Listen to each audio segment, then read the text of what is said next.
Put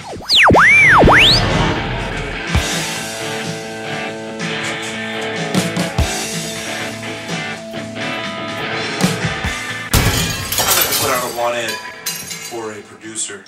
At very least, he needs some better music for our producer, because none of these songs are ones that were on the pre-approved list. I don't know what's going on.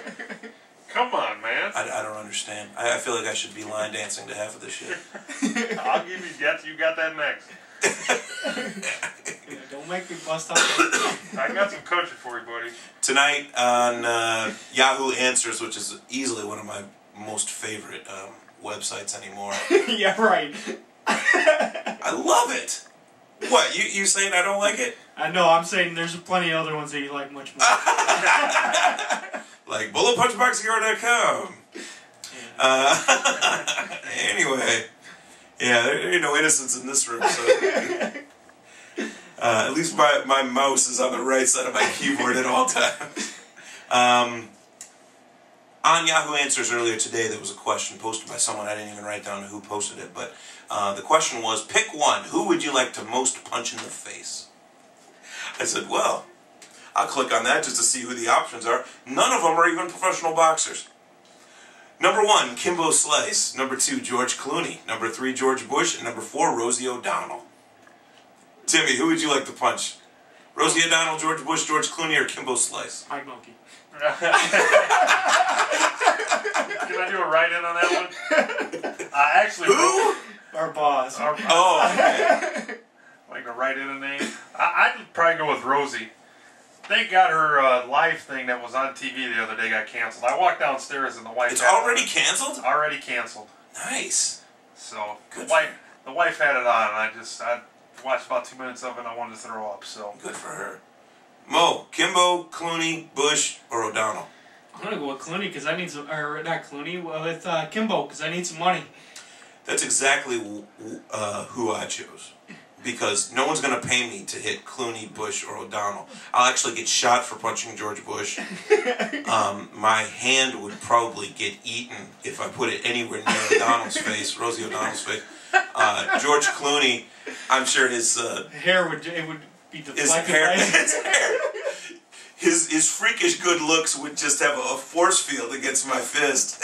There's no, mosquitoes can't even bite him. The dude's like 60 and he's like the prettiest man I've ever seen. I don't think he's 60, but anyway. 58. I said my fist would fit best into the other mitt known as Rosie O'Donnell's face. But to be totally honest, the only scenario I can imagine getting paid for would be to punch Kimbo, which I'm sure would be about 4 seconds before he pounded me into a greasy red spot on the mat. But at least my wife would be well off. I don't know how well off because MMA fighters actually don't make the piles of money that boxers do. A couple $100,000. That's all I would need. That's We'd about what you pay the house off. Pay the house off. And hopefully you would be crippled. One guy said, hopefully I would really die. Oh, yeah. No, don't half-ass it. Don't just cripple me. Kill me. You get over here. You get over here and finish the job, damn it. Don't you leave me here, some vegetable. Don't make me put my eye back in. You step on my face. You step on my throat. You finish me off right here. One girl says Rosie O'Donnell, she'd like to punch her because she's rude and has a lot of mouth on her. I don't know what that means. One guy says George Bush because it would be fun to hear him cry. And one guy actually stuck to boxing and said he had a write-in answer of Floyd Mayweather. He'd like to punch Floyd Mayweather once a day until he comes out of retirement to fight Cotto. Whatever. Personally, I'd like to punch Kimbo because at least I'll get paid. And that's pretty much what your answer was, too. I'd rather watch Floyd Mayweather actually fight against Paul Williams than Cotto. Wouldn't that just be like sex? It would be. Watching Paul Williams corner Floyd and just tee off on him. It would be a little bit of Leonard and Hearns. Oh, man. That'd be a little bit of... forget it. I'm getting all warm inside. And now for the topic, and we definitely don't have time to go into great lengths with this. Now that Shane Mosley has admitted that he used steroids, not steroids, but he used performance-enhancing drugs before the second De La Hoya fight, should the official decision on their second fight be changed to a win for Oscar? Is that even possible? Or what about a no contest? Just to get your mind going a little bit, in the Olympics, if you're caught doping, the runner-up gets the medal. Should Oscar get the win? And I want Tim to weigh in on this too. In case you didn't hear, Shane Mosley was he just admitted using banned substances before the fight with Oscar De La Hoya, in which he ended up winning. But 5 years later is when he's admitting it. 4 years later. What should they do in that case, Tim? What are your thoughts there? Well, they should definitely try to go back and change it just to make the records right. I mean, if he did something illegal and he's admitting it, which is pretty stupid, they should change the records. I mean, why is he's part of Balco. He has to admit it. Oh, well, yeah, you shouldn't say he admitted it, then he's getting forced to admit it, so... I mean, the investigation's going to find out that he did do it. That's basically what that comes down to. So what do you think? So fine, yeah, I'm all for changing the scorecard. You know, changing the books. Does it go to a win for Oscar since Oscar was in an unfair fight? I think it has to go to a no contest. Would be my guess. I mean, how do you make it a win? I mean, it's just exactly. You can't make someone win a fight. All you can do is remove it. You got any extra thoughts on that? No, that's there's a lot of people. That's what's going to happen. Is it's going to be a no contest because that's basically what every sanctioning body already does. If you're tested positive for a banned substance, and the only reason to say that it shouldn't go to a no contest is because he didn't test positive. He just admitted that he did it, and you got to run the test somehow. Yeah. That's the only reason that he shouldn't have to give that win up. But with him admitting that he did it, I don't know, did he actually admit it, or is it being proven that he did it? He was quoted as saying, "I injected myself." So that there's an admission there. Yeah. I mean, an admission essentially with a gun against his head up against the wall. I mean, they're forcing him to say it, but yeah, I mean, he's not going to lie. There's no point to lie right now. It's over. I think you can basically count on at least that fight being changed to a no contest, and then farther down the line finding out if he used banned substances in other fights. He always had a crazy physique, always very, very ripped, not an ounce of fat on him. Usually these substances are used for recovery. I mean, exactly. Which is very useful of course, for a boxer. In most of these sports, it's very useful. Yeah, and you don't know if he used it just in that one circumstance because he was injured and decided that he needed this advantage to be able to fight in that fight. He didn't want to give up one of the biggest money fights of his career. My biggest question here is, you know, I'm not doing anything close to defending Fernando Vargas because Lord knows I would not even slow down if Vargas was in front of my car. But if when Vargas gets found out with a failed urinalysis test after his De La Hoya fight that he used banned substances, and us as boxing commentators find out the next day, we knew about it immediately. Why 4 years later are we just now finding out that Shane Mosley used for that fight as well? Because it was not, he didn't test positive. Fine, but why is Shane so special that this gets kept from the whole world, whereas right off the bat, you know, other fight, I mean, it seems to be when you fight Oscar, you have to use drugs. Because Shane is now admitting it, Vargas did, and Mayorga did. Oscar has to be really extra proud of himself today that there's one more guy that had to use something illegal just to fight him. And I think a lot of this has to do with the high profile that Oscar is. People get hurt; they don't want to give that fight up. That's True. The biggest money you're going to make. You're not going to fight some other guy and make even close to that money. I mean, I was talking to Stevie Forbes at the fights in Cicero last month. He said when he found out, and he didn't tell me how much it was. He goes, "No, I don't want to freak you out and tell you what I made." He said, "But when I found out and I looked at the paper, because they gave me a number and then I saw it on paper, what was going to be awarded to me. I never even looked to see what he made. I didn't care. That was more money than I will ever make at one time in my life. He said, in that one fight, I made more than the rest of my career combined. He said, and that is a lot. Because he's a former world champion. Yeah. For one fight to add up everything else, that's sick. That's sick. I think it's pretty much, we're beating a dead horse here. It has to go to a no contest, which means Oscar's official record changes, Shane's official record changes. Will this keep Shane Mosley a championship gold belt holder? Keep him out of Canastota. Both of you.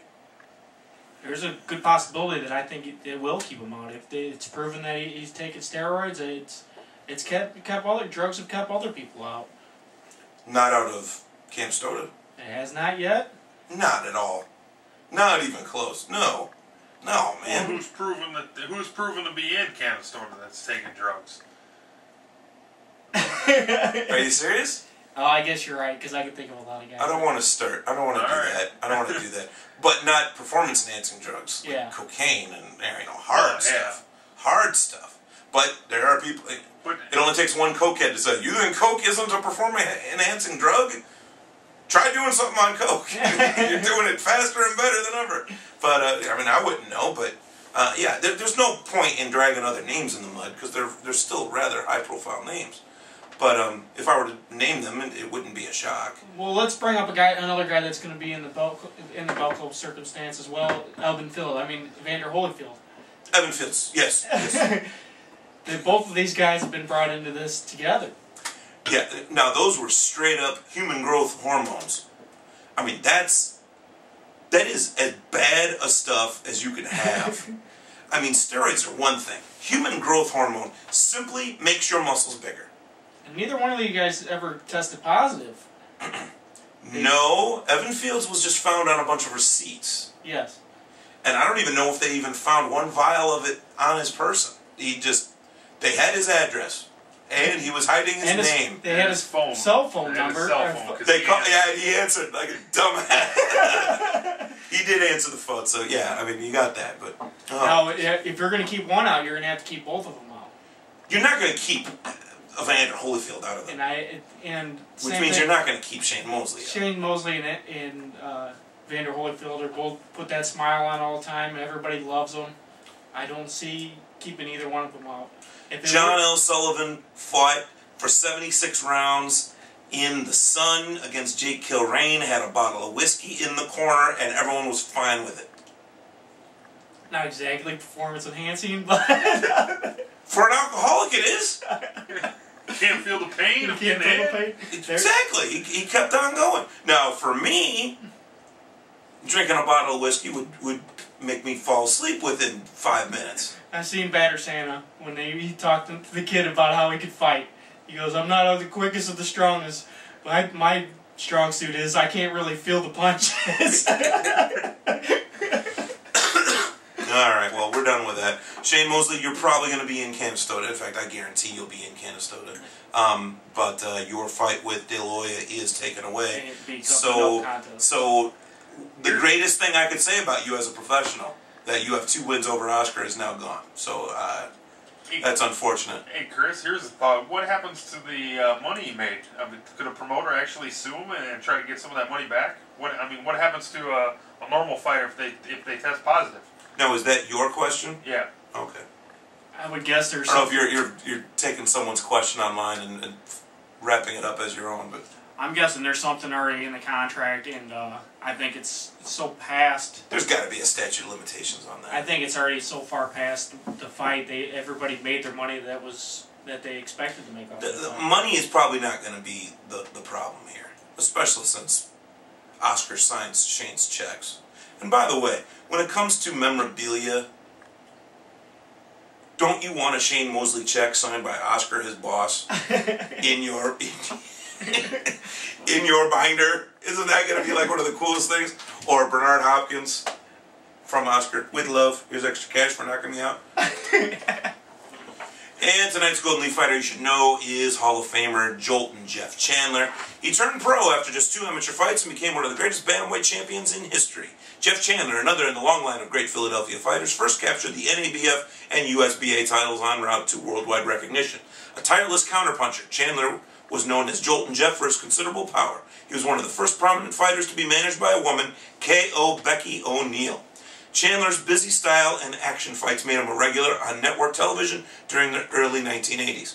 He captured the World Bantamweight title with a 14th round knockout over Julian Solis on November 14th, 1980. He made 9 successful title defenses, including victories over Jorge Lujan and future champion of the world, Gabi Canizales. In '83, he avenged a non-title fight loss against Oscar Munoz with a 7th round knockout over Munoz. The second time they fought, they clashed with the title on the line. Chandler was considered among the best pound-for-pound fighters in the sport when his title reign ended with a 15th round TKO loss to Richie Sandoval in 1984. This was his final fight. In 1984, there was no pound-for-pound champ in Ring Magazine. And they were all, well, they're just going back in time now, because it was all about Pernell Whitaker starting that whole concept.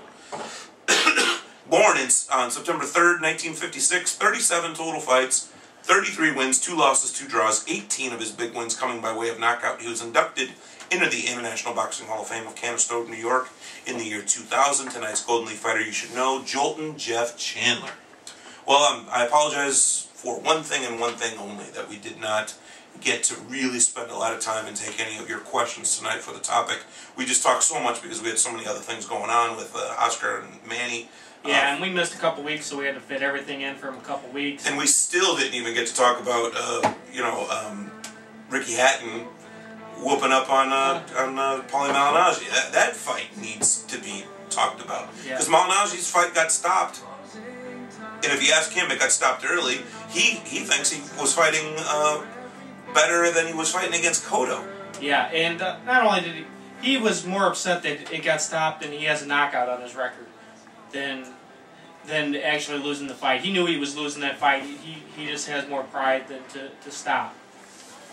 Tell me you don't want to see Hatton against Cotto, though. And I want to see Paulie Malignaggi in the front row with his hair back.